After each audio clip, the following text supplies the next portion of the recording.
आप कहानी में हम देखते हैं कि जैसे ही लता का पति सुबह को नहाकर बाथरूम से बाहर निकलता है और अपनी बीवी को इस सेक्सी साड़ी में देखता है तो ये अपने आप पर कंट्रोल नहीं कर पाता और अपनी बीवी के साथ पलंग तोड़ना शुरू कर देता है। तो अचानक से लता के पास इसकी छोटी बहन का फोन आ जाता है जो इसको बताती है कि दीदी मेरी कॉलेज की कुछ दिन की छुट्टी पड़ गई है तो मैं तुम्हारे पास ही तुमसे मिलने के लिए आ रही हूँ और मैं स्टेशन पर आ गई हूँ तो तुम जल्दी से जीजा जी को मुझको लेने के लिए भेज दो।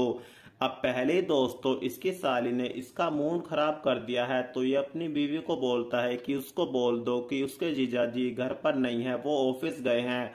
तो ये अपनी छोटी बहन को ऐसे ही बोल देती है और इसको बताती है तुम एक काम करो, रिक्शा पकड़ के रिक्शे से घर पर आ जाओ। अब उसके बाद सुमन इस रिक्शे वाले के पास आती है और इसको बोलती है कि मुझको इस पुरानी हवेली पर जाना है, क्या तुम चलोगे। अब ये जो रिक्शा वाला होता है ये पहले से उल्लू वेब सीरीज देखकर नीचे से आधा गीला हो जाता है। उसके बाद ये इसको बोलता है ठीक है मैडम चलूंगा, लेकिन इसके पूरे 100 रुपए लगेंगे।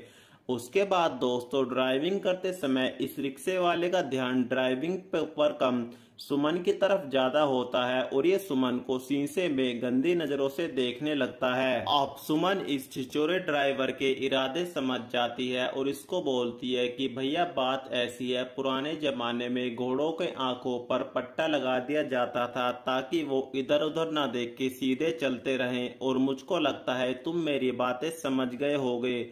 उसके बाद ये ड्राइवर बोलता है कि मैडम मैं तुम्हारी बातें समझ गया। अब दोस्तों इस शीशे को अपनी तरफ कर लेता है और आगे फोकस करके ड्राइविंग पर ध्यान देता है। अब सुमन सही सलामत अपनी मंजिल पर पहुंच जाती है। उसके बाद ये ड्राइवर को 500 रुपए देती है तो ये ड्राइवर बोलता है कि मैडम सुबह सुबह का वक्त है, मेरे पास खुले पैसे नहीं है, तुम मुझको खुले पैसे दे दो। उसके बाद दोस्तों सुमन इस 500 के नोट को खुलाने के लिए मजबूर होकर इसको एक किताब खरीदनी पड़ती है जिसका मूल्य 100 रुपए होता है।